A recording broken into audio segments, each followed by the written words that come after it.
269 signing off. Virat Kohli cricket जगत का, विश्व जगत का सबसे बड़ा आइकन। रोहित शर्मा ने संन्यास लिया अभी हाल के दिनों में, और उनके जस्ट बाद विराट कोहली ने भी संन्यास ले लिया।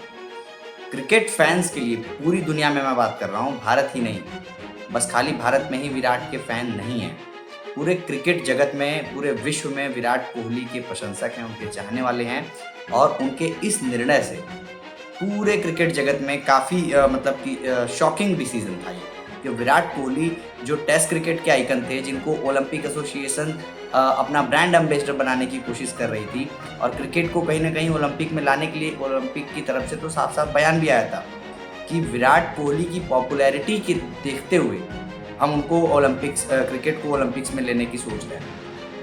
तो इतना बड़ा नाम विराट कोहली का है, और विराट कोहली अब संन्यास ले चुके हैं, और उसके बाद तमाम बातें आ रही हैं सामने। सबसे पहले बात कर लेते हैं कि विराट कोहली का कद क्या रहा है टेस्ट क्रिकेट में खास करके, और मुझे ऐसा लगता है कि विराट कोहली अब इस निर्णय के पीछे चाहे जो रहा हो उस पर भी बातचीत करेंगे, लेकिन कहीं ना कहीं एक ऐसी चीज़ मुझे लग रही है कि विराट कोहली का जो ये डिसीज़न आया है, ये इसके पीछे कोई ना कोई साजिश षड्यंत्र जरूर लग रहा है, क्योंकि इतना बड़ा स्टार खिलाड़ी, टेस्ट क्रिकेट का आइकन, बिना टेस्ट मैच अपना विदाई मैच भी नहीं खेलता, इंस्टाग्राम पे एक पोस्ट डालता है और उसके बाद संन्यास की घोषणा कर देता है।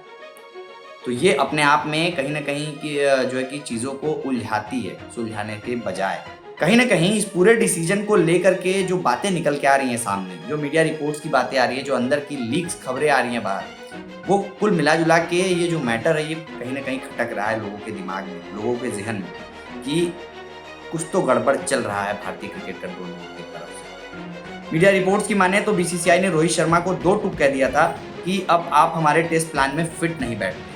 यह बात तो ऐसे भी कही जा सकती थी कि अगला मैच आपका आखिरी टेस्ट मैच होगा। क्या बीसीसीआई एक मैच इतने बड़े खिलाड़ी को, इतने बड़े मैच विनर को, भारत के कप्तान को एक मैच नहीं दे सकता था कि ये मैच आपका आखिरी मैच है, इसको आप एज अपना फेयरवेल मैच मान के चलिए? और अगर रोहित शर्मा को ये मैसेज जाता, ये बातें होती, तो क्या रोहित शर्मा ये फैसले से जो है कि हट जाते? मुझे तो नहीं लगता कि रोहित शर्मा हट जाते। विराट कोहली ने तो चलिए मन बना लिया था क्रिकेट को छोड़ने का, टेस्ट क्रिकेट को छोड़ने का, रोहित शर्मा तो चाह रहे थे खेलना। जब उनको इंटरनल बातें ये है कि जब उनको बताया गया बीसीसीआई की तरफ से कि अब आप फिट नहीं बैठ रहे हैं कहीं ना कहीं टेस्ट क्रिकेट में भारत के लिए, तो बतौर कप्तान आप खिलाड़ी को बाहर भी कर देंगे और उसके बाद किसी और के कप्तानी में खिलाएंगे, वो कैसे खेल पाएगा? सिलेक्शन तो होना ही नहीं है, इंग्लैंड दौरे पर टीम को जाना है, जून में ही दौरा है, बहुत बड़ा दौरा है, और ऐसे टाइम पे अगर आप बोल देंगे कि आप फिट नहीं बैठ रहे हैं, तो वो खिलाड़ी क्या करेगा सिवाय संन्यास लेने के? रोहित शर्मा ने वही किया। विराट कोहली का प्लान था या नहीं था, ये चीज़ें अब जो चीज़ें हो रही हैं उसके सीक्वेंस को देखेंगे तो समझ में आ जाएगा।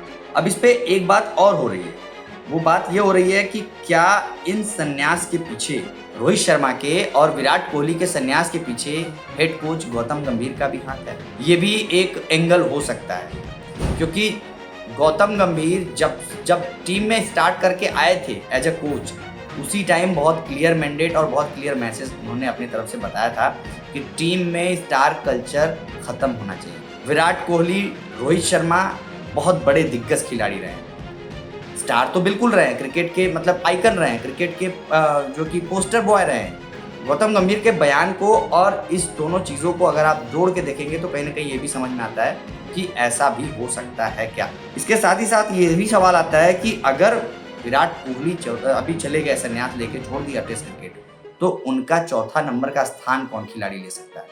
चौथे नंबर के स्थान पर सचिन तेंदुलकर से लेकर के विराट कोहली 30 साल तक भारत को दिए हैं, लगभग 3 दशक।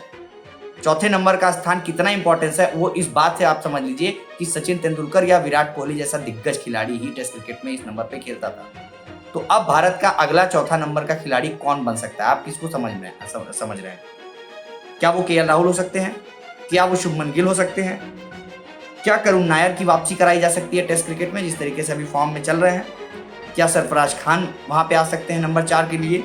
क्या साई सुदर्शन को नंबर 4 के लिए उतारा जा सकता है, डेवलप किया जा सकता है?